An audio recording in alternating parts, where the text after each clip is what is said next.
Friends, मैं मनीष नामदेव आपका स्वागत करता हूं आपके अपने चैनल मनीष क्लासेस पर। आज का हमारा टॉपिक रक्त परिसंचरण तंत्र या कह सकते हैं कि रुधिर परिसंचरण तंत्र ब्लड सर्कुलेटरी सिस्टम से है। तो यह क्या होता है? तो ब्लड का परिवहन, पूरे बॉडी में ब्लड का परिवहन यानी ब्लड का घूमना या ब्लड का मार्ग, जैसे कि पूरा ब्लड जो है पूरे बॉडी में घूमता है यानी परिवहन करता है, तो उसे कहते हैं रक्त परिवहन। कहते हैं, किन कहते हैं? तो रक्त का परिवहन यानी कि रक्त परिसंचरण तंत्र या रक्त परिवहन तंत्र एक ही होता है।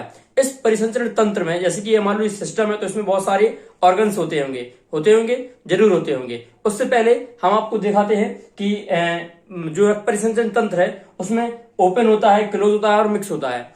ओपन का मतलब होता है खुला रक्त परिसंचरण तंत्र। खुला रक्त परिसंचरण तंत्र कैसा होता है? जैसे कि जो ब्लड होता है वो पूरी बॉडी में घूमता है, यानी कि इनमें जो ब्लड है वो कोई एक नली में या मान लो कोई धमनियों में या नसों में इनमें नहीं बहता है, स्राव धमनियों में या नसों में नहीं बहता है। इनका जो ब्लड है वो पूरी बॉडी में घूमता है।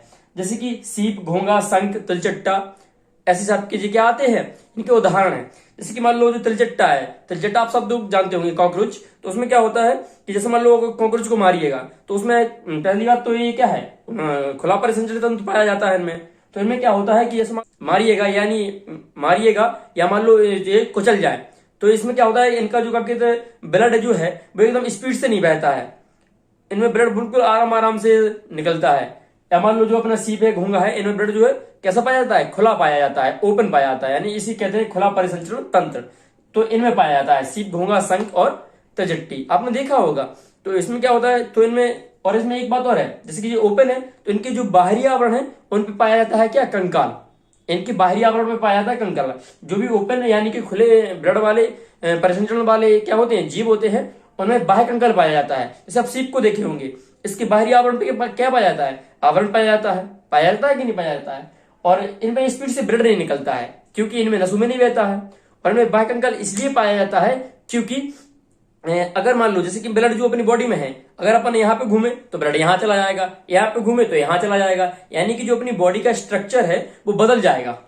जैसे मान लो मैं सीधा खड़ा हूं तो मेरा स्ट्रक्चर ये है, अगर मैं लेट गया तो ब्लड हमारा मान लो यहाँ लेटा तो मान लो सर का ये हिस्सा बाहर निकल गया, तो मतलब ब्लड उसी आकार में परिवर्तित हो जाएगा कि नहीं हो जाएगा। बॉडी जो अपनी बॉडी है, जैसे मान लो मैं बॉडी है वो उसी आकार में परिवर्तित हो जाएगी। तो इनकी आकार परिवर्तित ना हो इसलिए इसमें बाह्य कंकाल पाया जाता है। या मान लो कह सकते हैं कि इनका जो हड्डी वगैरह होती है, कंकाल वगैरह, वो सब कैसे होते हैं, बाहरी होते हैं, इनके अंदर नहीं होती है हड्डी। ठीक है, तो बस इनमें बाहरी क्या पाई जाती है, कंकाल पाया जाता है। अब क्लोज में क्या होता है, तो क्लोज यानी कि बंद परिसंचरण तंत्र, ये हमेशा पक्षी, स्तनी वर्ग और मनुष्य भी इसी में आते हैं। तो इन लोगों में क्या होता है, क्लोज यानी कि बंद परिसंचरण तंत्र पाया जाता है। यानी कि इनमें जो ब्लड है वो कहाँ में बहता है, नसों में बहता है, स्राव और धमनियों में बहता है।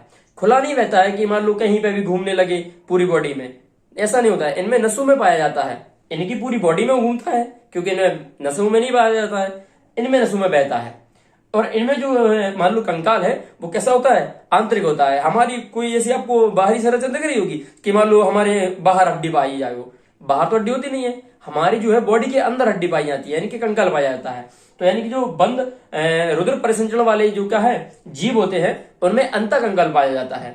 और इनको जो ब्लड है वो कैसा बहता है, बीन्स यानी कि कह सकते हैं कि स्राव, धमनियों और रुधिर वाहिनियों में बहता है। पक्षी और स्तनधारी जो है, इसमें क्या होगा, इसके मान लो पक्षियों में अपन ले लेते हैं मुर्गा को, तो जैसे कि ये कैसे हैं, क्लोज यानी कि बंद रुधिर परिसंचरण वाले हैं, है ना। इनमें ब्लड जो है वो नलियों में बहता है। तो जैसे मान लो ये पक्षी में मुर्गा ले लीजिए, उसमें क्या है, जब मुर्गा को जब काटते हैं, जो लोग उसे काटते हैं ना, तो उसे काटते हैं तो उसमें जो ब्लड है वो प्रेशर से बहता है क्योंकि यह बंद वाला है। जबकि खुले वाले में क्या है, इसको मारो काटो तो इसमें क्या है, आराम से निकल जाएगा, वहीं पे कोई प्रेशर होता ही नहीं है इनमें। तो इसलिए बताते हैं कि जो मान लो क्लोज वाले हैं या मानव वगैरह भी, अगर आप मान लो नस को काट दिएगा तो इसमें क्या होगा, तो बहुत स्पीड से निकलेगा, ऐसे काटना नहीं चाहिए, तो सब ठीक है। तो इसमें क्या होता है कि जो खुला वाले में खुले बहता है और बंद वाले में कैसा होता है, प्रेशर से बहता है, बंद वाले में प्रेशर से बहता है।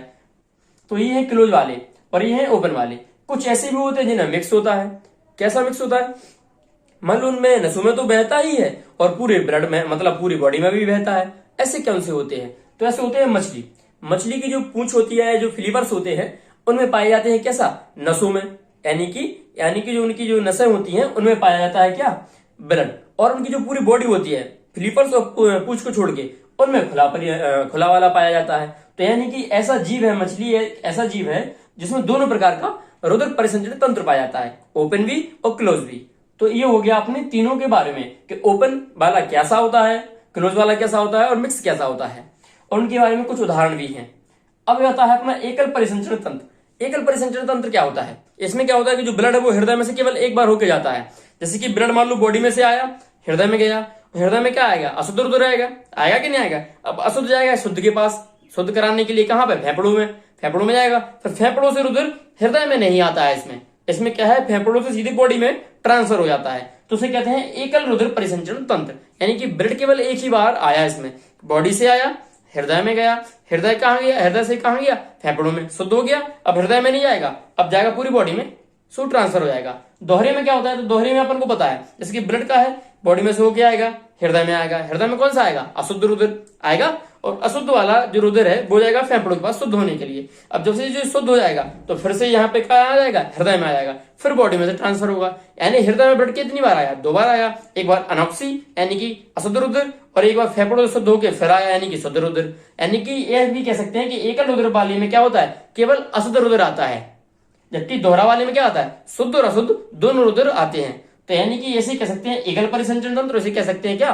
दोहरा परिसंचरण तंत्र। एकल का मतलब है कि शुद्ध केवल अनॉक्सीकृत आएगा, यानी कि अशुद्ध आएगा और बॉडी में ट्रांसफर हो जाएगा फेफड़ों से शुद्ध होके। इसमें क्या होगा कि बॉडी में से रुधिर का में आएगा, हृदय में आएगा, फिर यहाँ पे शुद्ध होगा फेफड़ों में, फिर हृदय में जाएगा और फिर आगे बॉडी में आएगा। तो इसे कहते हैं दोहरा परिसंचरण तंत्र। दोहरा परिसंचरण तंत्र जो है मानव या मनुष्यों में स्तनी वर्ग में पाया जाता है। एकल वाला हमेशा ओवेचर यानी कि एम्फीबीज वगैरह में, मेढक वगैरह में देखा जाता है। तो एकल और दोहरा परिसंचरण तंत्र समझ में आ गया होगा। अब बात करते हैं अपने रक्त परिसंचरण तंत्र की, या कह सकते हैं कि रुधिर परिसंचरण तंत्र की, जिसको अपन इंग्लिश में ब्लड सर्कुलेटरी सिस्टम भी कहते हैं। इस सिस्टम में यानी कि जो तंत्र है, तो इसमें बहुत सारे ऑर्गन्स आते होंगे। तो इसमें ऑर्गन्स आते हैं, एक हार्ट, फिर दूसरा आता है अपना ब्लड यानी कि रुधिर, फिर अपना आती है रुधिर वाहिनियां यानी कि ब्लड वेसल्स। तो देखना, हम अपने हृदय को पहले कंप्लीट कर चुके हैं कि हृदय क्या होता है, उसमें ब्लड कैसे आता है, इसका पंपिंग करने का कार्य होता है और ये सब तो पहले हम ये वीडियो में अपना कंप्लीट कर चुके हैं, तो आप वो देख सकते हैं। अब बात करते हैं रुधिर की। तो रुधिर हमने अपना कंप्लीट कर चुका है, इसके लगभग 3 या 4 पार्ट अपने कंप्लीट कर लिए, तो रुधिर भी अपना कंप्लीट हो चुका है। रुधिर वाहिनियां या ब्लड वेसल्स, इसमें क्या होता है, जैसे कि जो रुधिर वाहिनियां होती है, वाहिनियां यानी कि कोई नली होती होंगी, वाहिनियां यानी कि क्या होती है? नली होती है। जैसे मान लो कोई बॉल होती है ना बॉल, तो जैसे कि मान लो ये ही बॉल है, इस बॉल में क्या होगा, इसमें अंदर तो खोखली होगी ना जगह। जैसे मान लीजिए ये बॉल है, इसका अपन ने हिस्सा काट दिया, मान लो ये बॉल अपन ने इसको बीच में से काटा, इसको अपन ने बीच में से काटा, तो इसमें क्या होगा जी, अंदर क्या होगी, जगह खाली होगी, तो इस जगह को कहते हैं ल्यूमेन। क्या कहते हैं? ल्यूमेन कहते हैं। जो रुधिर वाहिनियां होती हैं, रुधिर वाहिनियों की यानी ब्लड वेसल्स की जो अंदर वाली जगह होती है, उसमें उसे कहते हैं क्या? ल्यूमेन। ठीक है, और ये खोखली होती हैं। तो रुधिर वाहिनियां 2 प्रकार की होती है, धमनियां और सिरा। तो धमनियों में क्या होता है? धमनी क्या होती है? जो धमनियों में शुद्ध रुधिर बहता है, धमनियों को शुद्ध रुधिर बहता है, शुद्ध। और जो सिराएं यानी कि जो वीन्स होती हैं, उनमें बहता है अशुद्ध रुधिर। अब एक बार यहाँ पे देखिएगा, जैसे कि जो धमनी है, इनको कहते हैं आर्टरी। आर्टरी में क्या होता है? इसमें बल्ब नहीं पाए जाते, इसमें बल्ब जो है नो बल्ब, इसमें बल्ब नहीं पाए जाते। और जो सिराएं हैं, इसमें बल्ब पाए जाते हैं। इसमें क्या होते हैं? बल्ब पाए जाते हैं। क्यों पाए जाते हैं अभी बताऊंगा मैं आपको, ठीक है। इसको बस इतना याद रखिए कि इसमें बल्ब नहीं पाए जाते, इसमें पाए जाते हैं। अब यहाँ पे देखिए धमनियां क्या होती हैं। तो धमनियां होती हैं वे जो हार्ट से बॉडी की ओर जाएं, वे नसें या वे रुधिर वाहिनियां जो कि हार्ट से लेके बॉडी में जाएं, उनको कहते हैं धमनियां। ये इसकी परिभाषा भी है। वे रुधिर वाहिनियां होती हैं जो कि हार्ट से बॉडी की ओर जाती हैं, ठीक है। तो धमनियों में देखिए, और इसमें हमने बता चुका है कि इसमें शुद्ध रुधिर बहता है। शुद्ध रुधिर का मतलब है कि इसमें ऑक्सीजन घुलित होता है, यानी कि ये रेड कलर का होता है। कैसा होता है? लाल कलर का खून ब्लड होता है। इसका जो प्रेशर है वो बहुत ज्यादा होता है, यानी कि 120। इसका प्रेशर कितना होता है? 120 होता है। बड़ी रफ्तार से ससराज से मतलब ब्लड निकलता है इनमें से, और ये अत्यंत गहराई पर पाई जाती हैं, और ये बहुत ही मोटी होती हैं। जो रुधिर वाहिनियां हैं, ये मान लो धमनी है, आर्टरी, तो इनमें क्या होती है? ये बहुत ही मोटी होती है। मोटी क्यों बनाई जाती है? मोटी इसलिए बनाई जाती है क्योंकि जो ब्लड के जो प्रेशर है वो 120 है, तो बहुत ज्यादा है ब्लड का प्रेशर। अगर ये पतली बनाई जाएंगी तो क्या होगा कि जो रफ्तार से आएगा तो ये झेल नहीं पाएंगी और फट भी जा सकती हैं। फट सकती है कि नहीं फट सकती हैं। और इसमें एक पॉइंट और है कि ये जो है गहराई में पाई जाती हैं। ये जो अपने हाथ में दिखती हैं, ये धमनियां नहीं है, ये धमनियां नहीं है। धमनियां तो अपने इनके अंदर पाई जाती हैं। कहाँ पाई जाती हैं? अंदर पाई जाती हैं। ये गहराई में इसलिए पाई जाती है क्योंकि इनका प्रेशर अधिक है और अगर मान लो जी ऊपरी पाए मतलब ऊपरी लेयर पे पाई जाएंगी और मान लो इनका प्रेशर इतना है कि स्पीड में जाएंगी तो पता चले कि यहीं से मान लो उनका ब्लड मान लो खुल गया और मान लो निकल गया। तो इसलिए ये मोटी भी पाई जाती है और गहराई में पाई जाती है क्योंकि इनका प्रेशर अधिक है। ठीक है। और अब देखना इसमें जो है बल्ब नहीं पाए जाते। बल्ब इसलिए नहीं पाए जाते, क्यों नहीं पाए जाते? क्योंकि इनका प्रेशर ही इतना है, इसमें बल्ब की जरूरत है ही नहीं। ठीक है ना, इसमें बल्ब की जरूरत बिल्कुल भी नहीं है। एक इसमें अपवाद है पल्मोनरी धमनी। वैसे मैंने आपको बताया कि धमनियों में जो है शुद्ध रुधिर बहता है कि नहीं बहता है, लेकिन पल्मोनरी धमनी एक ऐसी धमनी है जिसमें अशुद्ध रुधिर बहता है। ठीक है, तो यह अपवाद है, आपको याद रखना होगा। अब बात करते हैं सिरा यानी कि वेंस के बारे में। तो सिराएं वो होती हैं जो कि बॉडी से हट की ओर जाती हैं। सिराएं वो नसें होती हैं जो कि बॉडी से जो पूरी बॉडी से लेके हार्ट में आती हैं, वो क्या होती हैं? सिराएं। ये इसकी डेफिनेशन भी है। ठीक है, तो इसमें क्या है? इसमें अशुद्ध रुधिर बहता है, मतलब इसमें ऑक्सीजन जनित जो मतलब रुधिर है वो नहीं बहता है, इसमें ऑक्सीजन नहीं होता है। इसमें मान लो CO2 की मात्रा होती है। और अब जैसे मान लो ये अशुद्ध है तो इसका कलर जो है वो कैसा होता है? नीला होता है। अब बात करते हैं प्रेशर की। तो इसमें जो प्रेशर है वो 80 होता है, यानी कि धमनियों से थोड़ा कम होता है। इसका 120 होता है, इससे क्या होता है? 80 होता है। तो इसमें जो प्रेशर है वो कैसा होता है? कम होता है। इसलिए ये त्वचा की गहराई में पाई जाती है, मतलब त्वचा की अंदर पाई जाती है, ज्यादा गहराई में नहीं पाई जाती। जैसे ये त्वचा है इसके अंदर ही क्या मिल जाएंगे अपन को सिराएं मिल जाएंगी, तो ये ज्यादा गहराई पे नहीं पाई जाती है। ठीक है, और इसमें जो है प्रेशर कैसा है? 80 है, यानी कम है। तो इसलिए इसमें क्या पाई जाते हैं? बल्ब पाई जाती है। अब इसमें बल्ब क्यों पाई जाते हैं? क्योंकि इसका प्रेशर कम है। जैसे मान लीजिएगा, जैसे मैंने जो ब्लड है वो उसने पंप किया मान लो हृदय ने, तो इस यहां से जाएगा क्या नहीं जाएगा? जैसे मान लो जो बॉडी से हार्ट में जा रहा है ब्लड, तो पता चले हृदय में चढ़ ही नहीं पा रहा क्योंकि इसका प्रेशर कम है। स्पीड अच्छी होगी, प्रेशर अच्छा होगा तो बॉडी में मतलब हार्ट में चढ़ जाएगा या नहीं चढ़ जाएगा? तो उसका प्रेशर कम होता है, इस वजह से इसमें क्या होते हैं? बल्ब होते हैं। बल्ब का क्या कम होता है? जैसे मानना देखना है यहाँ पे, जैसे ये क्या है, कोई मान लो एक सिरा है, इसमें ये बल्ब लगे हैं। ठीक है, तो यहाँ से मान लो ब्लड जो क्या है पंप हुआ तो ब्लड जाएगा क्या नहीं जाएगा? अब ब्लड जाएगा तो यहां से जाएगा, वो यहाँ पे आ जाएगा, यहाँ पे रुक जाएगा क्योंकि इसका प्रेशर कम है। तो इसलिए इसमें क्या होते हैं? बल्ब होते हैं, क्योंकि यहां तक गया जी वापस लौट के ना आ जाए। जैसे मान लो हमने इसको पंप किया, हाथ से के हृदय में आ जाए, तो यहां से पंप हुआ, मान लो यहां से सॉरी पंप नहीं हुआ, यहां से ब्लड आ रहा है और यहां से चढ़ते चढ़ते कहाँ आ रहा है? हृदय में आ रहा है। तो हाथ बहुत लंबा है कि नहीं है? तो यहां से आते आते मान लो वो यहीं पे रुक जाए और पता चले क्या वापस भी हो जाए, ऐसा हाथ किया और वापस हो जाए, हो सकता है कि नहीं हो जाए? तो वापस ना हो जाए इसलिए क्या लगाते हैं? बल्ब लगाते हैं। ठीक है, क्योंकि बल्ब जो है एक बार अंदर प्रवेश कर जाने देते हैं, वापस नहीं आने देते हैं, क्योंकि उनके बल्ब ऐसे होते हैं कि एक बार मान लो ब्लड यहां से गया तो ऐसे खुल जाएंगे, वापस वहां से आया तो ऐसे बंद हो जाएंगे, यानी कि यहां से गए तो यहाँ पे आ जाएंगे और फिर से जब कोई ब्लड आएगा तो यहाँ पे पहुंच जाएंगे। ऐसे करके ये लोग आगे पहुंच जाते हैं। तो इसलिए इसमें कैसे होते हैं? बल्ब होते हैं और इसमें बल्ब नहीं होते हैं। अच्छा, बात करते हैं तो यह है पल्मोनरी सिरा। पल्मोनरी जो सिरा है वो कैसी होती है? उसमें जो है शुद्ध रुधिर बहता है। अभी हमने देखा कि जो सिराएं होती हैं उनमें अशुद्ध रुधिर बहता है। कैसा बहता है? अशुद्ध बहता है। लेकिन पल्मोनरी एक ऐसी सिरा है जो कि अपवाद में है, उसमें शुद्ध रुधिर बहता है। एक बात और है, जहां पे भी पल्मोनरी लग जाए, चाहे वो धमनी हो चाहे सिरा हो, उनका काम अलग हो जाता है। जैसे धमनियों में शुद्ध रुधिर बहता है, पल्मोनरी धमनी लग जाए तो अशुद्ध बहता है। सिराओं में अशुद्ध रुधिर बहता है, पल्मोनरी सिरा लग जाए तो उसमें शुद्ध रुधिर बहता है। तो जहां पे पल्मोनरी लग जाए वहां पे क्या हो जाएगा? इसका उल्टा हो जाएगा। अपन ने यहां तक देखा कि जो रुधिर है वो रुधिर वाहिनियों में बहता है, और रुधिर वाहिनियां दो प्रकार की होती है, धमनी और सिरा। चलिए इसके आगे देखते हैं। चलिए देखिएगा, शरीर में रुधिर का परिवहन यानी कि मार्ग कैसे होता है। तो देखिएगा, जैसे कि जो ब्लड है वो ब्लड कैसा होता है? पहली बात तो जो ब्लड है यहां से देखिएगा, ब्लड क्या है? बॉडी में है, जो कि कैसा है? अशुद्ध है। कैसा है? अशुद्ध ब्लड है। अब अशुद्ध ब्लड अपनी कहां पे जाता है? हार्ट के पास जाता है। हार्ट का चित्र ऐसा नहीं होता है, ये तो लव वाला है, यानी प्यार वाला, प्यार मोहब्बत वाला क्या है चित्र है। ये तो सब इसी की दुनिया में खोए हुए हैं अभी, तो बस ठीक है, ये वाला चित्र नहीं होता है। ये तो बस क्या है कि आप लोग इसको यहाँ थोड़ा अच्छे समझिएगा, तो हमने इसलिए इसको बना दिया। हार्ट में जाएगा, अब हार्ट से क्या होगा? हार्ट इसको पंप करेगा तो ये कहां पर जाएगा? लंग्स यानी कि फेफड़ों में। कहां पहुंचेगा? फेफड़ों में। यहाँ पे क्या आती है? O2 आती है, तो यहाँ पे O2 इसको मिलेगी, कहाँ को? ब्लड को, अशुद्ध रुधिर वाले को। तो ये क्या होगा? शुद्ध होगा। अब इस शुद्ध होने के बाद कहाँ जाएगा? वापस हार्ट में ही आ जाएगा। हार्ट ने किसको दिया था पंप करके? लंग्स यानी फेफड़ों को। यहाँ पे शुद्ध हुआ और वापस यहाँ पे कहाँ आ जाएगा? इस मार्ग से हार्ट में ही आ जाएगा। यानी हार्ट में से दो बार आ गया कि नहीं आ गया? एक बार यहाँ से गया और एक बार यहाँ पे फिर हार्ट में आ गया शुद्ध होके। तो इसे कहते हैं दोहरा परिसंचरण तंत्र। एकल में क्या होता है कि यहाँ पे आएगा हार्ट में, लंग्स में जाएगा और फिर बॉडी में चला जाएगा, हार्ट में वापस दोबारा नहीं आएगा। तो वो होता है एकल, और इसको कहते हैं द्वि। यानी कि अब देखिएगा, अशुद्ध रुधिर था बॉडी में तो अशुद्ध रुधिर ही होगा, हार्ट के पास जाएगा, हार्ट पंप करेगा, फेफड़ों में जाएगा, फेफड़े इसको क्या करेंगे? ब्लड को शुद्ध करेंगे। तो शुद्ध करने के बाद ये फिर से हार्ट में आएगा, और अब ये आएगा कहाँ पे, बॉडी के पास।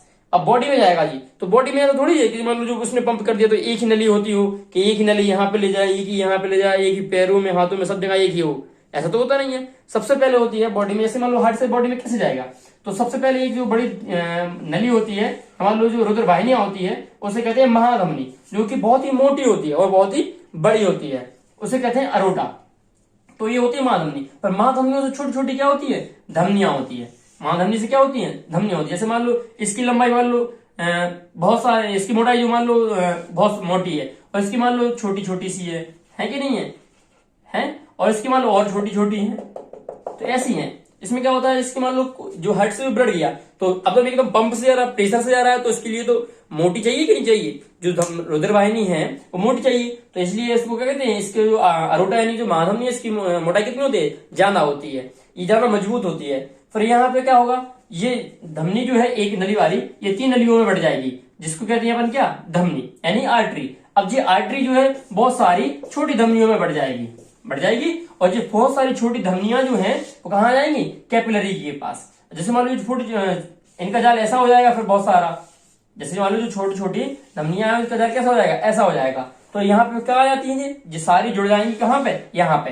तो ये कैसे हो जाएंगी, कैपिलरी आ जाएंगी। तो कैपिलरी यानी कि केशिका, यहाँ पे क्या होता है, O2 और CO2 का परिवहन होता है। अब इसमें देखिएगा, इसमें क्या होगा, जैसे कैपिलरीज का है बहुत पतली पतली होती हैं, बहुत ही आकार में कैसे होती है, छोटी होती हैं। अब जो शुद्ध रुधिर आएगा अपना, वो यहाँ पे आ जाएगा कैपिलरीज में, छोटी धमनियों से होकर कहाँ आ जाएगा, कैपिलरीज में आ जाएगा।